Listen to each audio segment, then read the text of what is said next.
Assalamualaikum warahmatullahi wabarakatuh. Perkenalkan, nama saya Ganang Kurniawan dari Prodi Teknik Listrik. Di sini saya akan menerangkan atau mempresentasikan kembali materi apa yang disampaikan oleh dosen pembimbing saya, yaitu pada mata kuliah rangkaian elektronika analog dan digital. Apa itu yang disebut rangkaian analog dan digital? Lanjut saja. Rangkaian analog adalah seperti gambar di layar.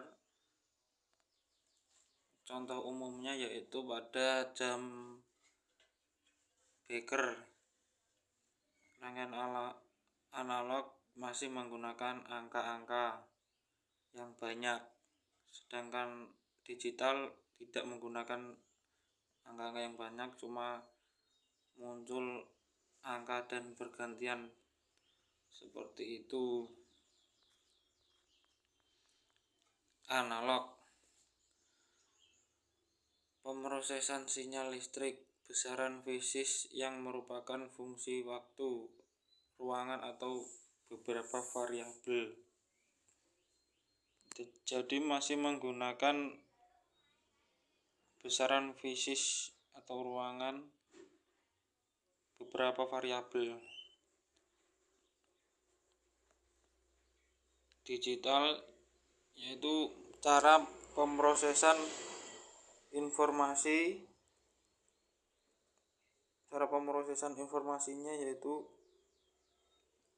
elektronika analog mengatasi sinyal kontinu dengan nilai variabel, sedangkan elektronika digital mengatasi sinyal diskret dalam bentuk 0 dan 1. Jadi itu tidak ada toleransi ya. 0, 1. Ya, begitulah. Elektronika analog, sinyal data dalam bentuk gelombang yang kontinu yang membawa informasi dengan mengubah karakteristik gelombang. Gelombang pada sinyal analog yang umumnya terbentuk gelombang sinus memiliki 3 variabel dasar, yaitu amplitudo, frekuensi, dan fasa. Amplitudo itu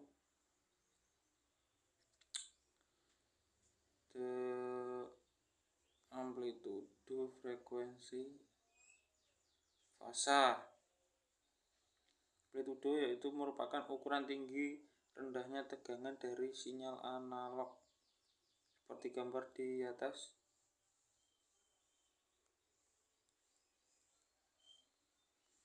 Sedangkan frekuensi adalah jumlah gelombang sinyal analog dalam bentuk detik.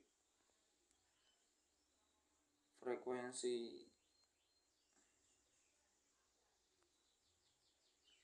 Sedangkan fase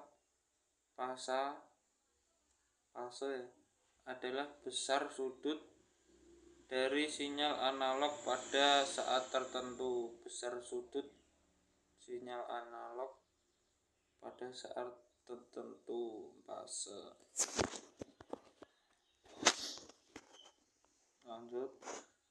Elektronika digital, pengolahan sinyal yang direpresentasikan secara diskret dengan nilai yang terbatas menjadi 2 keadaan yang umumnya disebut 0 dan 1 atau high and low. Jadi di sini tidak ada toleransi untuk angkanya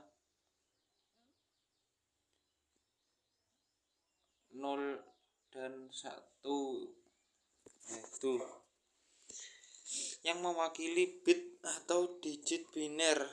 Sinyal digital beroperasi dalam tingkat tegangan yang terdefinisi dengan pasti, dan perubahan dalam sinyal ini mengikuti aturan yang tegas.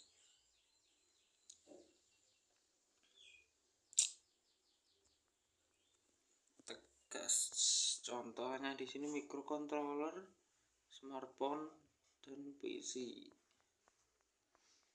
Komponen elektronika pasif dan aktif. Apa itu komponen pasif? Yaitu komponen walaupun tidak diberi arus tegangan listrik, komponen ini tetap dapat bekerja dan beroperasi dengan baik.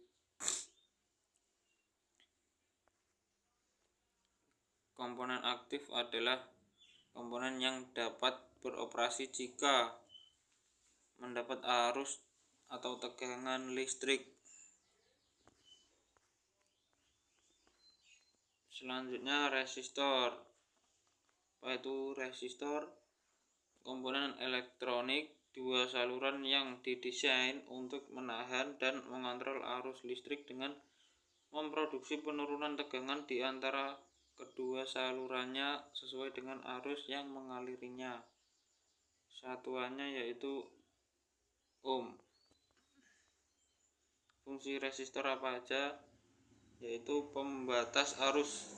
Resistor digunakan untuk membatasi atau mengatur arus listrik dalam suatu rangkaian. Misalnya, resistor dapat digunakan dalam rangkaian LED untuk mencegah arus yang terlalu besar melewati LED yang dapat merusaknya. Jadi ini pembatas arus ya. Jadi kalau tegangannya terlalu besar atau terlalu rendah itu bisa menggunakan resistor agar tidak meledos. Selanjutnya pembagi tegangan. Resistor digunakan dalam pembagi tegangan untuk membagi tegangan pada dua atau lebih komponen dengan suatu sirkuit. Dalam suatu sirkuit ini sering digunakan dalam sensor dan pengukuran pembagi tegangan. Selanjutnya pemuatan atau perlambatan. Resistor digunakan dalam sirkuit waktu time constant untuk mengatur kecepatan pemuatan atau perlambatan kapasitas dalam suatu rangkaian pemuatan atau perlambatan.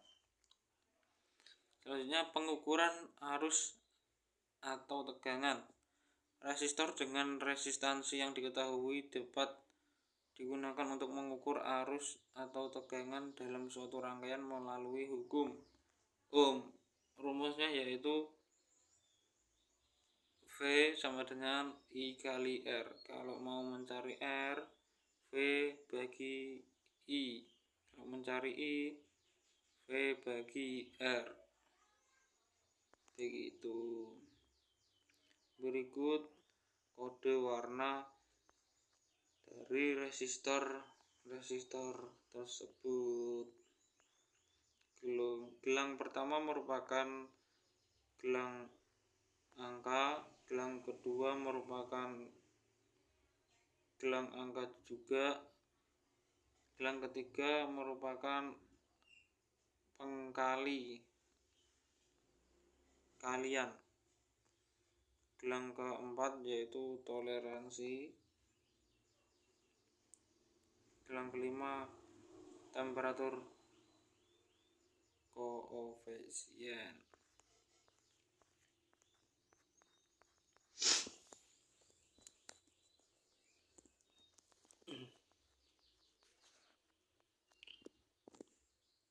Resistor di bawah ini yaitu bernilai berapa? Yuk teman-teman. Yang pertama yaitu coklat. Coklat di sini angkanya yaitu 1, hitam 0, merahnya pengkali kali 2 berarti toleransinya emas yaitu 5%, jadi 1, 2,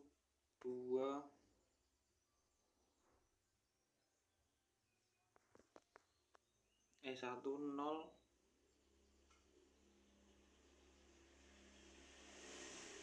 10 dikali 10 pangkat 2, yaitu berapa itu tidak tahu.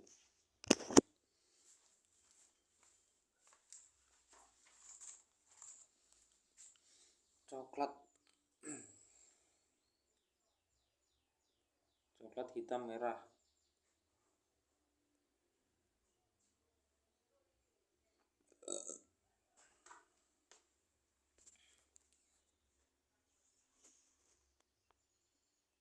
Berarti nilainya yaitu coklat 1,0, berarti 10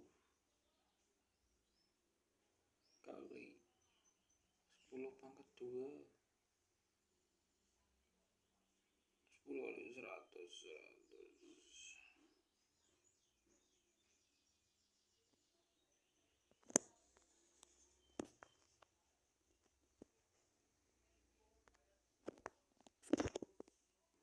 1000 ya kayaknya. 1K.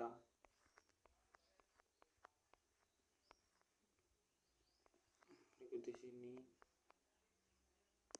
resistor merah hitam polos kuning. Merah hitam kuning merah yaitu 2 0 3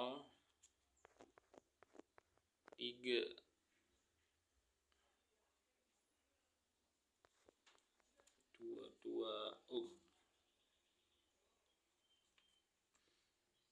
Selanjutnya merah hitam coklat yaitu 220 kali 10 pangkat 1 kali 10 2200 ohm atau 2,2 kilo. Selanjutnya coklat hitam jingga ungu coklat di sini 1, hitam 0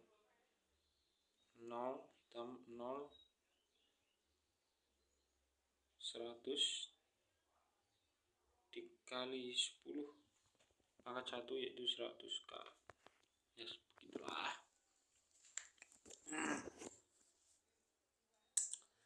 Kapasitor, selanjutnya ada kapasitor.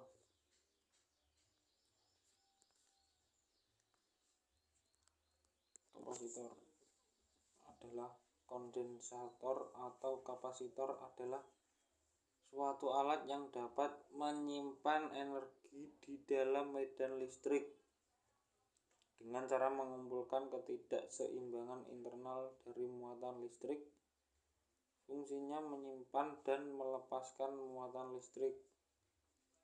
Struktur sebuah kapasitor terbuat dari 2 buah plat metal yang dipisahkan oleh suatu bahan dielektrik.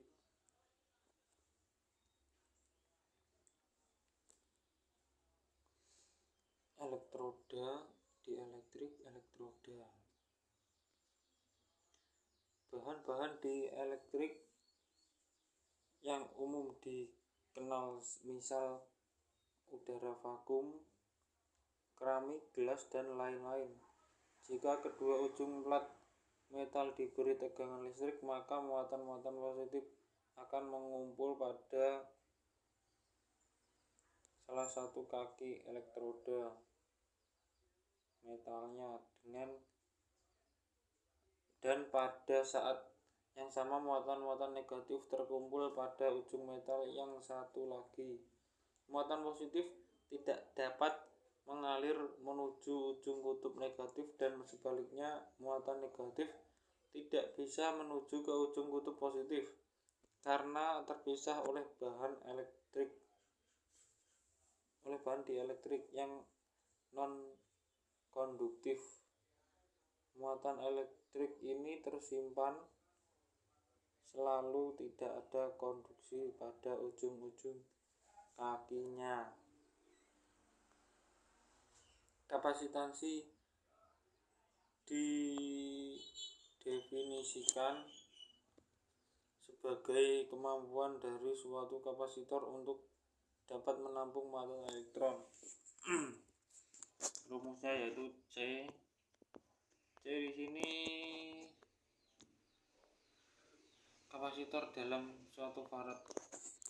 C sama dengan V bagi V. V muatan listrik dalam suatu kolom, V tegangan kapasitor dalam suatu volt. Kapasitor akan memiliki kapasitansi sebesar 1 farad jika dengan tegangan 1 volt dapat memuat muatan elektron sebanyak 1 kolom.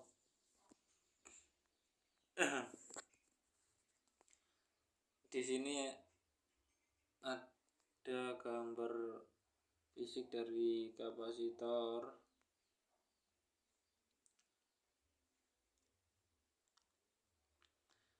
Kapasitor memiliki non-polaris dan polaris.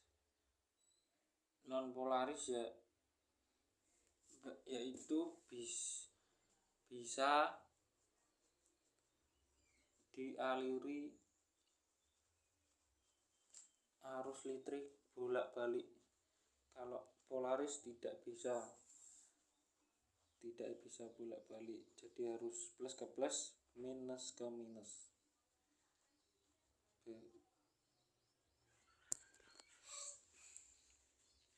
Berikut contoh komponen non polaris.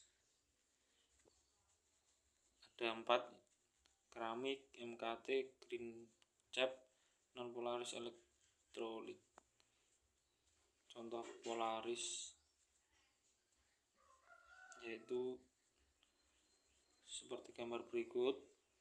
Ada min plus, yang plus itu yang kakinya panjang, yang minus yang kakinya pendek. Kalau yang tantalum gambar komponen tersebut kakinya sama-sama panjang, tapi di salah satu bagian komponen ada simbol plus, yaitu positif. Selanjutnya induktor, komponen listrik yang digunakan sebagai beban induktif.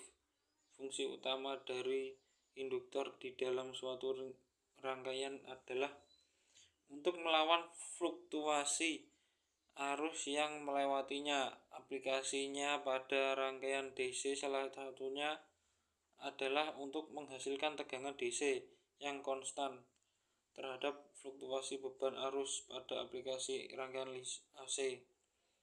Salah satu gunanya adalah bisa untuk meredam perubahan fluktuasi arus yang tidak diinginkan. Kapasitas induktor dinyatakan dalam satuan Henry atau H sama dengan 1000 mH. Induktor memiliki unsur resistansi dan induktansi jika digunakan sebagai beban dalam sumber tegangan AC. Sedangkan bila digunakan sebagai beban pada sumber tegangan DC, hanya akan menghasilkan unsur resistansi.